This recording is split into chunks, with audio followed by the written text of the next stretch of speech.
Shalom, shalom, Israel's brother Zabayala. Brother Marquardt. Coming back at you another cold cut. And we like to give our praises to Yahweh, by Hashem, Yahweh Shai, man. Right, Mighty Shabbat, man. Pentecost coming in this night, Lord willing, we get to see that thing, man. But you already know we got to do the will of the Lord first, right? Just jumping into this mighty topic of, the characteristics of the Most High. Who is the Most High, man? Right? What do we know about our God, man? Right, let me kick it off, man. Right? Let me kick it off. This is going to be the book of Isaiah, chapter 17. Actually, let me go to Ecclesiastes chapter 3. Ezekiel chapter 38. It's Ezekiel chapter 38. And I'm going to start at verse 16. And it says, "And thou shalt come up against my people of Israel as a cloud to cover the land. It shall be in the latter days. And I will bring thee against my land, that the heathen may know me, when I shall be sanctified in thee, O God, before their eyes." So the Lord said the heathen, they're going to know who he is, man. They're going to understand who the true God of Israel is. But our people don't even know who the Most High is, man. Who is the Most High? Right? A lot of people think he's just all about judgment, vengeance all the time, man. But the Most High is much more than that, man. The Most High is a loving, compassionate, merciful God, man. Right, let me go to the book of Jonah, chapter 2. Right, who is the Most High? Because the Most High is going to declare his name in that day, man. All right, I'm going to go to the book of Jonah, chapter 2. Damn, I had it. This is the book of Jonah, chapter 2. It's actually Jonah, chapter 4. And I'm going to start at verse 2. This is Jonah chapter 4 and 2. "And he prayed unto the Lord and said, I pray thee, O Yahweh, was not this my saying when I was yet in my country? Therefore I fled before unto Tarshish, for I knew that thou art a gracious God and merciful, slow to anger, and of great kindness, and repentest thee of the evil." Right, so the Most High is slow to anger, man. You got Jake that said, I get angry. I got anger management. Right? Don't talk to me right now. I get angry easily. The Most High can destroy man whenever he wants to. The Most High can stop your heart just by this wanting to, man. Can send an angel down to cut your head off, man. Hey, the Lord said he's angry with the wicked every day. But the Lord said he's also slow to anger, man. I mean, it takes a lot for the Lord to get angry. The Lord's merciful, man. The Lord will look upon your affliction and he will ease that affliction off you, man. Right? The Lord loves to see pleasure in his servants, man. Right? In their prosperity. Right? So the Most High is just not all about vengeance, killing, war, bloodshed. No, the Most High is a man of war. Right? And hey, the Most High is also, what did Jonah say, man? He said, merciful, slow to anger, and a gracious God of great kindness, man. Didn't the Lord say we got to show kindness? The Lord has great kindness, man. Right? What you got? Like the brother bringing out, the Lord, he's just not one-sided. In Christianity, they may say God is all love. And then you kind of come into the truth. You may say, well, God is just all vengeance and war. Well, when really you gotta have that just balance and that discernment to know that the Most High, whatever feeling that man has, the Most High has. So you can't box the Most High into just being a one-rounded being. Right. Again, the Most High, he's a God that created man, and that created man to have these emotions. So how much more does he have these emotions and feelings? So it's the classic. It's Proverbs chapter 11 and verse number 1. It says, a false balance is an abomination to Yahweh, but a just weight is his delight. So the Lord said a false balance is an abomination to him. Now, knowing that, like the brother going into, we're going to touch into the different characteristics that the Most High portrays throughout the precepts. Right? This is the book of 2 Corinthians chapter 12. It's like in chapter 13 and verse number 11. It says, finally, brethren, farewell. Be perfect, be of good comfort, be of one mind, live in peace, and let the God of love and peace, and the God of love and peace shall be with you. So the Most High is known as the God of love and peace. And again, that's what the Most High is. He's a loving God. Right? The Most High woke us up today. That's love. We literally just went off, damn, committed iniquity yesterday, but guess what? The Most High, he had that love and compassion to wake us up today. Right? This is the book of Hebrews, chapter 12 and verse number 6. It says, For whom the Lord loveth, he chastiseth and scourgeth every son whom he receiveth. So the Lord said, if he loves you, he's gonna chastise you. I mean, he's gonna try you. He's gonna try to break you down just to build you back up, and that's love, right? A father, he's not gonna have his son. If a father loves his son or his daughter, he's not gonna have him grow up with an easy life. He's not gonna have him grow up and they never did any chores. They've never cooked. They never cleaned. They're turning 20 years old and they don't even know how to what else? They don't know how to tie their shoes. Why? Because a man, again, we'll read this again, for whom the Lord loveth, he chastises. So if you love somebody, you're going to put them through affliction. You're going to try them. You're going to throw them through that fire so they can come up stronger than before. Certain men, they may have their son in the field when they're younger, right? 6, just for them to get a taste of it. They getting older, you teaching them how to handle cars, etc. That's love, right? Let's go to the book of Hosea, chapter 11, and verse number 1. Right, the Lord said he loves Israel. So yeah, the Most High loves, but again, we have to remember he just doesn't love everybody. It's the book of Hosea, chapter 11, and verse number 1. It says, when Israel was a child, then I loved him. So the Lord said, when we were children in the land of Egypt, he loved us, right? And then again, to have the God that created the heaven, the earth, the sea, the waters, the trees, the birds, the creatures, that God said he only loved Israel. And that's deep. And we're Israel, so-called blacks, Hispanics, Native Americans, etc. Right, let me read that again. When Israel was a child, then I loved him and called my son out of Egypt.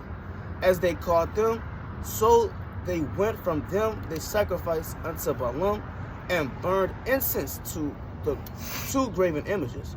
So yeah, our people went off, but the Lord said he still loved Israel. And that's a deep amount of love that you got to have for somebody. It's why they spit in your face and you still all throughout the Bible, right? All throughout the letters, still saying that you love this people. Right, you got it. All right. What you want to use? Merciful? No, I'm still going to love. Love? Yeah. Huh. Let me go to the book of Zechariah, chapter 8. In Zechariah, chapter 8, I'm going to start at verse 4. Actually, I'm going to start at verse 2. Thus saith the Lord of hosts, I was jealous for Zion with great jealousy, and I was jealous for her with great fury, right? Because the Lord was jealous for us, man. Right? He's seen his women, Israel, go off and love other men, man. Right? He was jealous for us with a great jealousy. That's why the Lord put us through all these things. But what? Thus saith the Lord, I am returned unto Zion. Come on, man. No man. Hey, even read Jeremiah 3:1.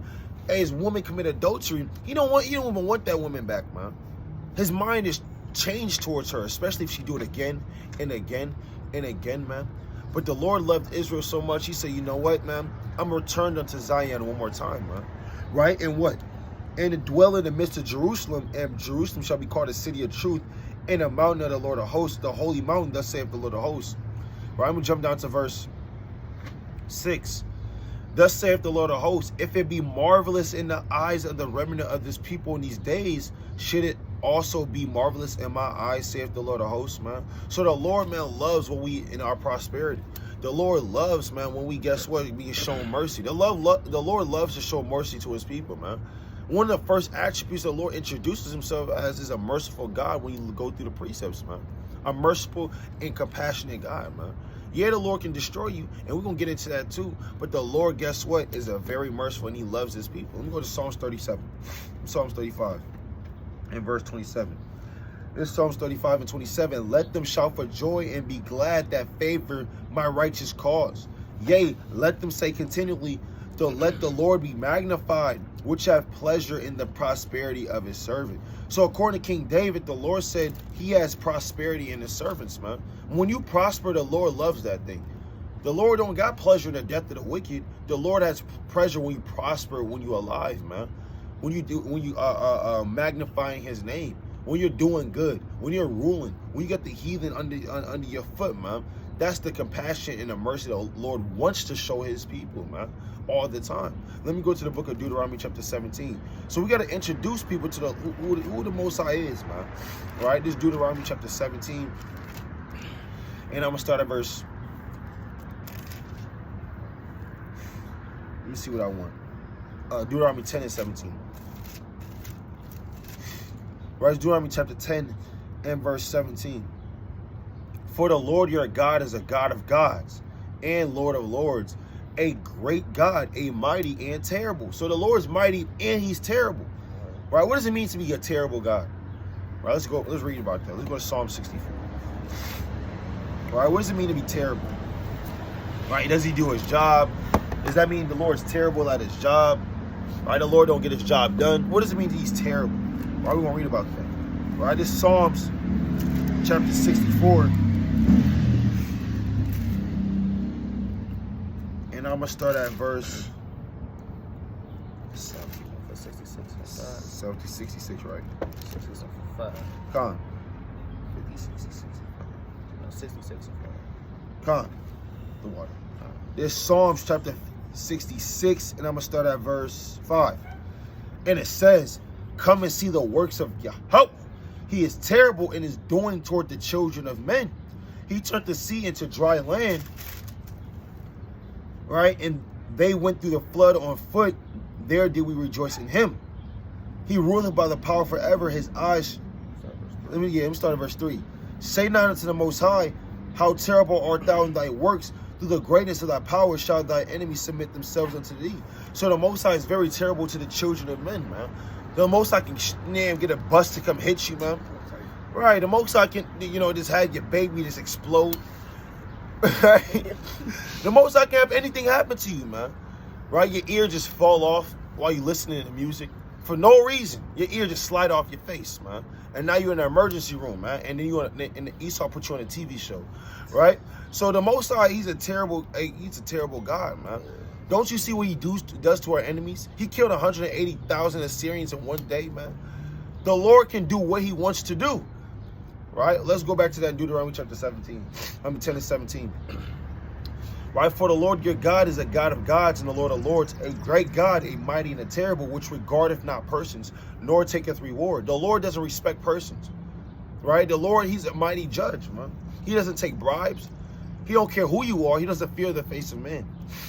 Verse 18, he doeth execute the judgment of the fatherless, right? That's mercy right there. And widowed, and loveth the stranger, and giving him food and raiment, man. So the Most High does all of these different things. The Most High gives to the poor, man. He looks out for the poor of our people, right? So when we talk about the Most High, yeah, he's terrible. And yeah, he does a lot of different things on the earth, man. Kills men, raises up the dead. But the Most High is much more in compassion and merciful than that, man. Like the brother was saying, the Most High, he also is a terrible God. Every work of the Most High just not all beautiful and loving. No, the Lord's works are terrible as well. All right. His judgments that he proclaimed every day. Right, this is the book of Psalms, chapter 119 and verse 120. It says, my flesh trembleth for thee. It's like for fear of thee. And I am afraid of thy judgments. So King David said he's afraid of the Most High's judgments. Now, if King David's perfect and the Most High's all love, why does he have to fear the Most High's judgments? Because if you do certain things, the Most High will make your life terrible. Let's go to the book of Job, chapter 18. It's Job 18 and verse 14. It says, his countenance shall be rooted out of his tabernacle. It shall bring him to the king of terrors. So the Most High God, he's just not just known as the God of all peace and all love. He's known as the king of terrors. And if you have a title known as the king of terrors, I mean, that in itself says enough. How you get down. Let's go to the book of Hebrews, chapter 10. I believe I'm on verse 31. It's the book of Hebrews, chapter 10, and verse 31. It says, it is a fearful thing to fall into the hands of the living God. So it's a fearful thing to them lose faith and you fall into the hands of the Most High and his wrath. Why? Because the Most High is terrible. Like the brother was saying, the judgments that the Most High has, I mean, some of them are playing upon tables. Some of them, it's slight. But hey, a lot of his judgments, you can't even perceive it. Okay. Right? Wake up, you go on Instagram, You damn see a baby just got shot in the head. Right. Damn 3-year-old getting ran over by truck. Hey, in North Korea, a 2-year-old is jailed for life for having the scriptures, man. Yeah. So imagine you were 2 years old, you got put in prison. The Lord do that, man. The Lord did that. Locked you up for life at 2 years old. Now, hey, again, that's the judgments of the Most High.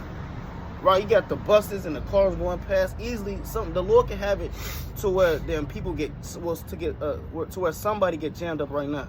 And certain men through their life, they've seen the judgment of the Lord. They've seen people get killed, shot. Hey, even at camp, you see people get killed at camp. You see people get beat up at the damn bus stop. So again, these are the judgments of the Lord. And again, the Most High, He's just not all love, because the Lord set that spirit down to do that. He's a God of terror, peace, killings, vengeance. Let me get this real quick in Sirach chapter 12. Verse number 6. Classic. Sirach chapter 12 and verse number 6. It says, "For the Most High hateth sinners." And again, the Most High does hate. Again, it's just not all love and peace and grace and long suffering. God hates. Right? It says, "And will repay vengeance unto the ungodly, and keepeth them against the mighty day of their punishment." And the Most High loves to punish the wicked of the other nations. The Most High yearns to punish and beat down the other nations for the iniquity and the atrocities that they put on our people. Right, but you got it. Right, and that's true, man. Right, that's very. The Most High can have anything happen at any time. You gotta really understand it. Let me go to Job, man. You understand? You can't just understand the Most High. You would die trying to understand the Lord. All right, let me go to Job. Let me see what I want. All right, this is the book of Job, chapter 37. This is Job chapter 37, and I'm going to start at verse 5. Yahweh thundereth marvelously with his voice. Great things doeth he, which we cannot comprehend. You can't comprehend the Most High, man. The Most High is way above man. I can't comprehend the Lord dwelling outside of time, man. So you gotta understand, when we read about the Most High being merciful and compassionate, that's a mighty thing. Because who can tell the Lord to do that, man? He chose to do that, man. The Lord can be a tyrant and just start destroying men, taking spirits back. And guess what? These are some of the things the Lord can do, man. And this is what he does do if you wicked, man. Let me jump to verse 23. Touching the Almighty, we cannot find him out. He is excellent in power and in judgment and in plenty of justice.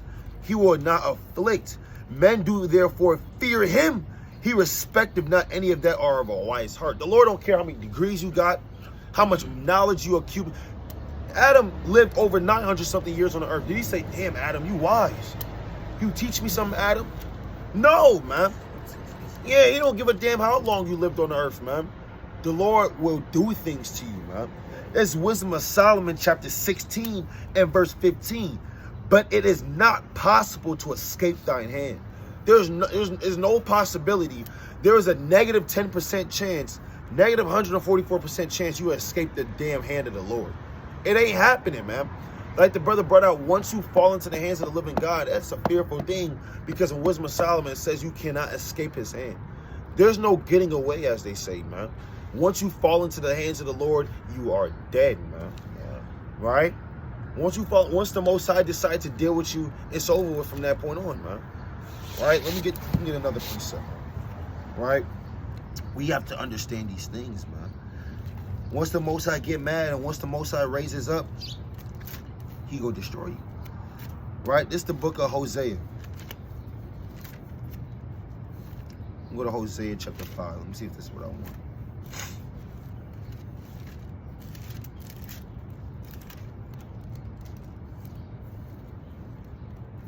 Actually, it's Hosea chapter 7 and verse 7. 9 and verse 7. The days of visitation are come. The days of recompense are come. Israel shall know it. The prophet is a fool. The spiritual man is mad for multitude of thine iniquity and the great hatred. So the Lord said the days of payback are come. The Lord's going to visit certain men on the earth, man. to their face.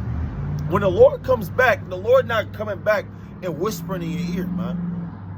He not going to say, Samuel, right? Right. Come over here. And you get up and you just, is it you, Lord? No, man. Yeah. The Lord go come over there. You gonna know it's the Most High. Why? Let me go to Deuteronomy 7 and 10. Right?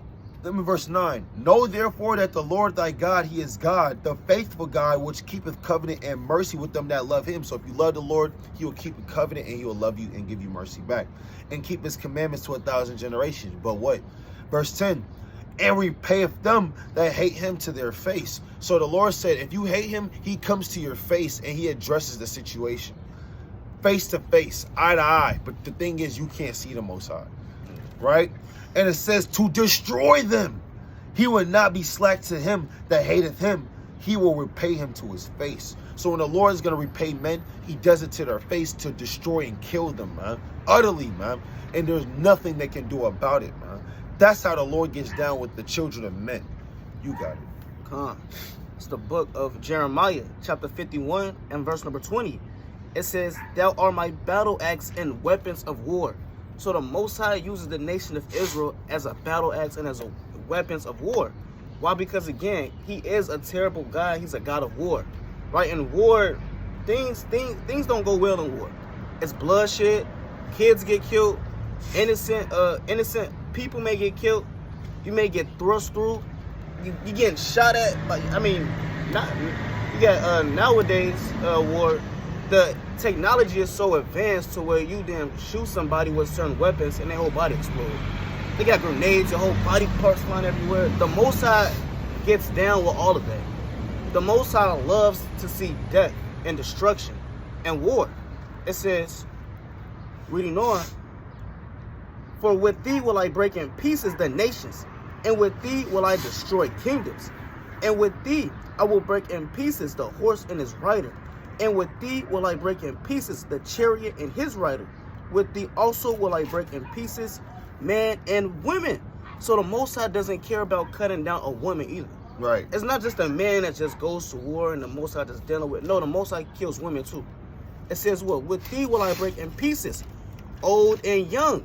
And the Most High does not respect the persons. He don't care if you're an elder, an elderly Moabite, an elderly Edomite, an elderly Ishmaelite. He doesn't care.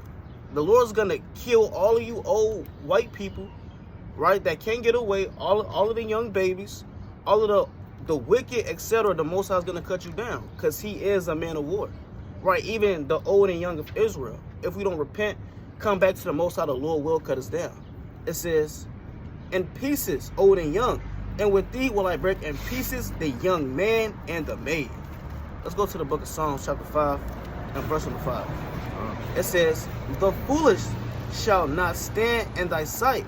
Thou hatest all workers of iniquity. And if you're a worker of iniquity, the Most High hates that. And again, we just read the judgment of a worker of iniquity. The Lord's gonna kill you, right? It's not in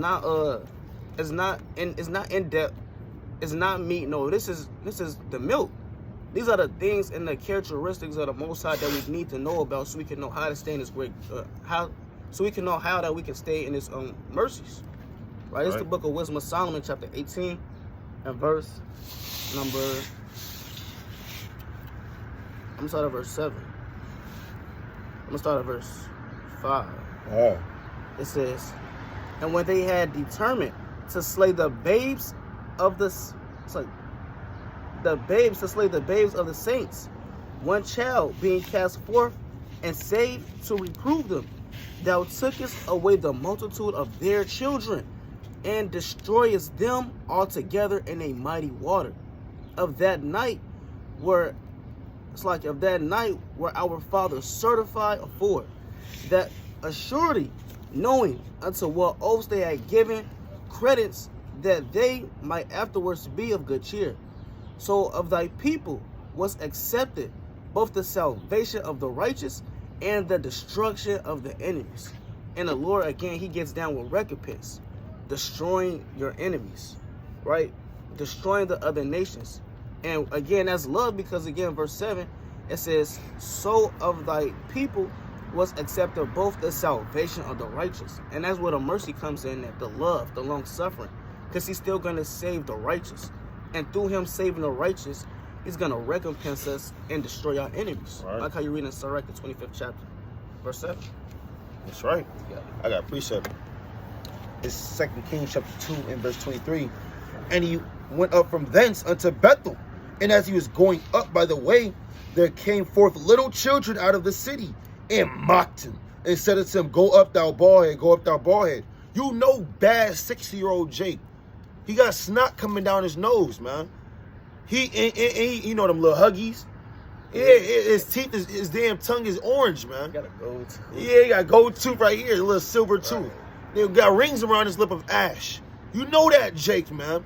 Right? They always want to play around, man. Right? And then he got 41 other children with him, leading an army of wicked children, man. Why would the Lord put this account in the scriptures? In the early chapters too. He wants you to know something. Right? And it said, Go up, thou bald head, go up, thou bald head. And he turned back and looked on them and cursed them in the name of the Lord. And there came 2 she-bears out of the wood and tear 40 and 2 children of them. Did the Lord tell Elisha, said, no, don't do that?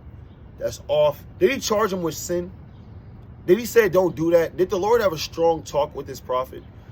He said, you know, you don't do that. I gave you spiritual power, but these are children. You got to have a little bit of mercy on them. You're my children, right? So we're going to learn something here. No! The Lord said, hey, that was a good thing in the sight of the Lord, and brought out 2 she-bears, which is the deadliest type of bears, man. Right? And what? And he went from thence to Mount Carmel, and from thence to return to Samaria, and then he went about his journey. Something tells me that this man didn't have any guilt in his mind. Yeah, something tells me, yeah, like it was no, like it was he didn't have any guilt in his mind. He said, oh yeah, well, they got their judgment, and he went back on doing his mission. Yeah, peeled off. You got some Jake y'all been thinking about? Was that too harsh? Man, they've been tossing and turning. Right? America make you believe this man was tossing and turning in his bed. No, man. He seen what happened. Something led me to believe he actually looked upon it the whole time and did this. Okay, all right, 42. All right, it was 42 children. Okay, we gotta document this. And he kept going, man. These were the men of the Lord. Even a child is known by his doings. So don't play with the Most High. The Most High turned the lights off in Egypt for a lot of people, man. You had 18-year-olds, 13-year-olds with blind Egyptians that were blind, man. 12-year-old Egyptians that was getting hit by fiery hailstones, man. The Lord don't give a damn who you are, man. How old you are. Could have been 99 years old with the cane, and the Lord smacked you with a serpent, man. Wrapped it around your neck, dark and blind, couldn't see. These are the judge. Come and see the works of God, for they are terrible unto the children of men, man. Killed 42 children. Let's get another precept. All right. Let me get the book of Nahum.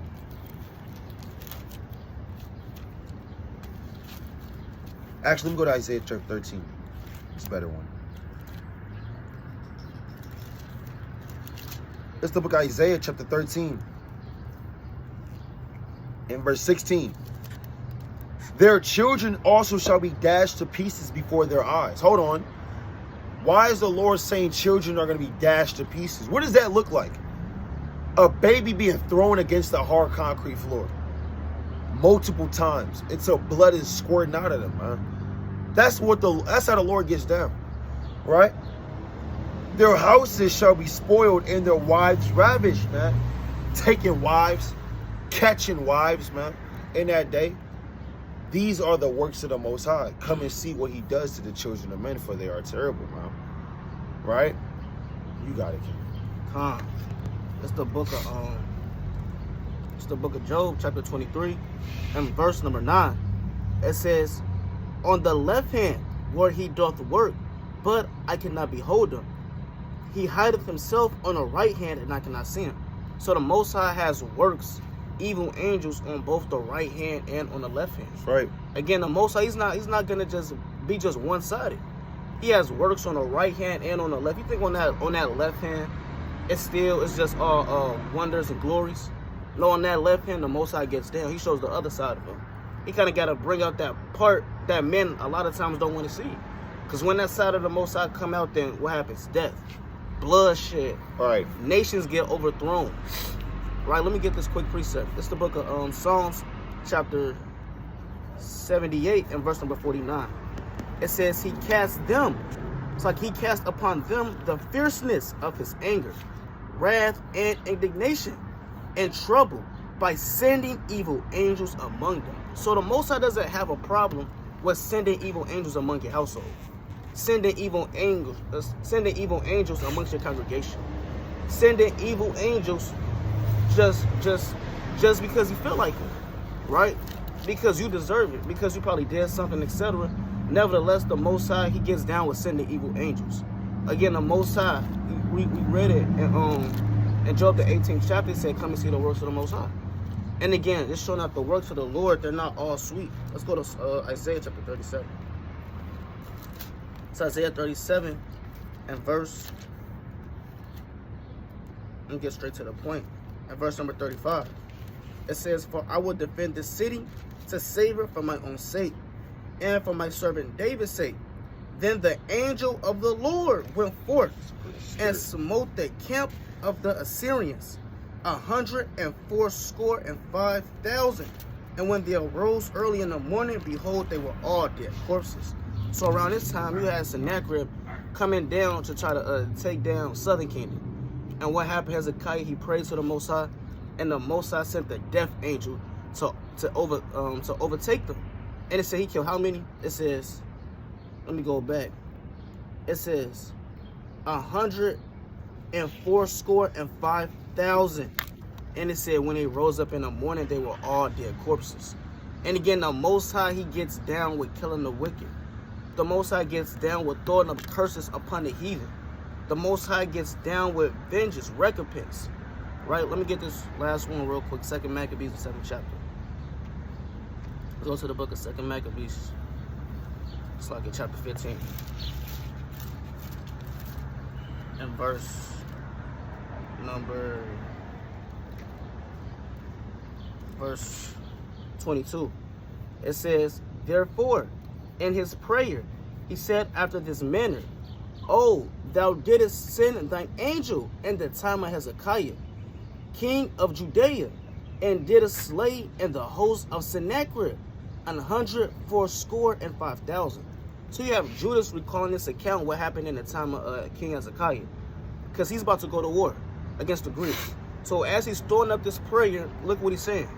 He said, remember the time and remember the account where you saved Hezekiah and Israel from the hand of Sennacherib and you killed the Assyrians. Verse 23, wherefore now also, O Yahweh of heaven, send a good angel before us for a fear and dread upon them. So he said, send a good angel before us to put fear and dread upon the heathen.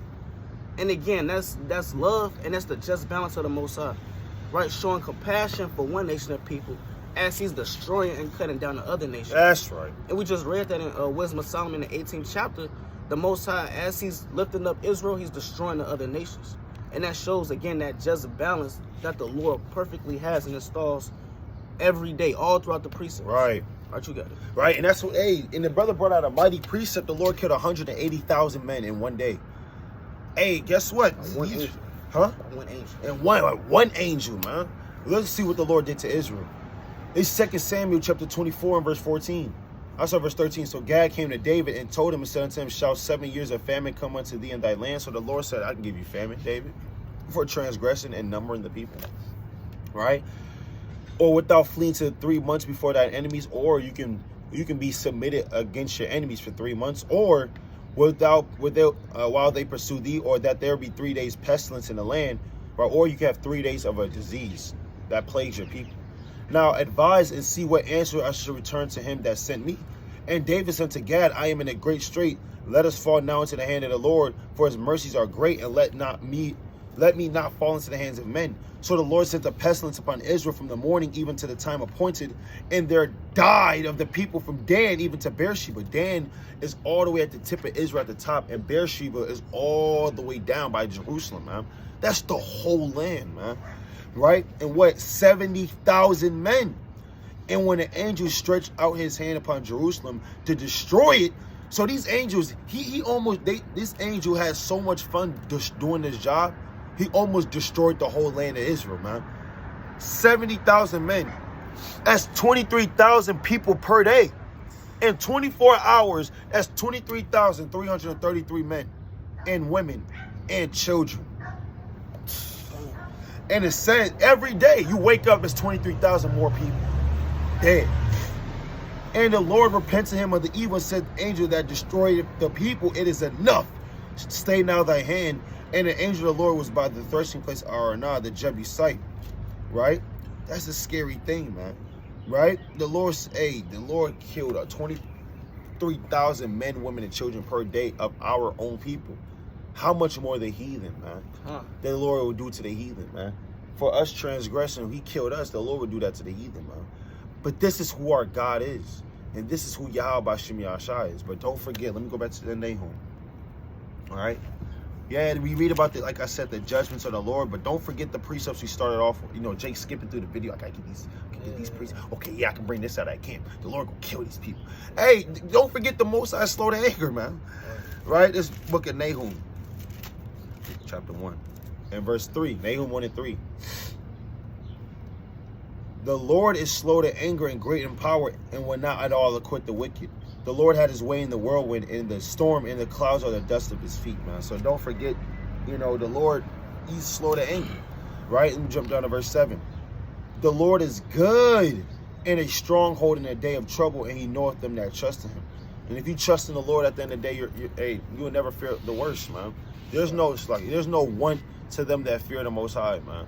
The Lord will tend to you as a shepherd, and you will be a sheep, and all you got to do is follow him, man. The Lord loves his people, man. And again, like the brother was saying, you don't want to just skip past to the merciful and vengeance and bloodshed, right? Because again, the Lord and the law, this is what he said, right? Now the law is the beginning. This was what the Most High had already ordained from the beginning, right? This Exodus chapter 20 and verse number 6. It says, and showing mercy unto thousands of them that love him and keep my commandments. So the Lord is going to show mercy unto the thousands of people that love him and keep his commandments. Let's go to the book of Exodus chapter 34 and verse 6. It says, for the Lord, it's like, and the Lord passed by before him and proclaimed the Lord Yahweh, God, merciful and gracious. So the Lord, he's merciful, gracious, long-suffering, and abundant in goodness and truth. Imagine being just an abundance of goodness, abundance of truth. And again, it's the different emotions and the feelings and the characteristics of the Lord. It said he's just abounding goodness. How you just abound in all? Jake nowadays, Jake is not abounding goodness and mercies. Now somebody step on your all white ones, your all white Phazos, you ready to kill them. All right, let's go. This is the last one. Let's go to Deuteronomy chapter 7 and verse 9. It says, know therefore that the Lord thy God, he is God, the faithful God, which keepeth covenant and mercy with them that love him and keep his commandments to 1,000 generations. And again, the Most High gets down with mercy as well. So yeah, you may a just man fall him 7 times, but the Most High, he has him get back up, rising them up again. But the wicked shall fall into mischief. And again, you can't get around these precepts and how the Most High, he's all in all, right? And that's plain upon table. You got it. This is my last precept. Exodus starts with 39 and verse 19. And he said, I will make all my goodness pass before thee, and I will proclaim the name of the Lord before thee, and will be gracious to whom I will be gracious. So the Lord can choose who he wants to be gracious to. And he doesn't have to be gracious to everybody. That's something that's earned, man. Right? And I will show mercy on whom I will show mercy. I always bring this out. Saul went off 2 times and was cut off. David went off 2 times and got shown mercies of David. So it doesn't matter who you are, man. The Most High, he can show compassion who he shows compassion, and mercy who he shows mercy. That's Romans the 9th chapter, man. Right? And it says, but the point is the Lord will do that, though. Right? And it says, and he said, thou canst not see my face, and there shall no man see me and live.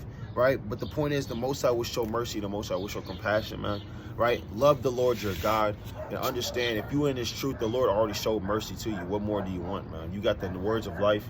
You woke up today knowing you were an Israelite. You woke up today with the zeal to read the precepts, to keep the Shabbat day. That's mercy and grace from the Most High, because he could have snatched that spirit from you a long time ago. Right, but we like to give our praises to Yahweh, Ba'ashem Yahweh. Lord, when he was edified, we got the Pentecost tonight, and we got the Sabbath today. Right, tune into the live at 12 o'clock, Lord willingly, for Watchmen for Israel. We're gonna be a mighty unity camp, man. And Lord willing, brothers and sisters and children, turn out for the Pentecost tonight, and understand if you get to see the Pentecost tonight, that's grace and mercy from the Most High itself. That's a bit of mighty strong. Shalom. Shalom.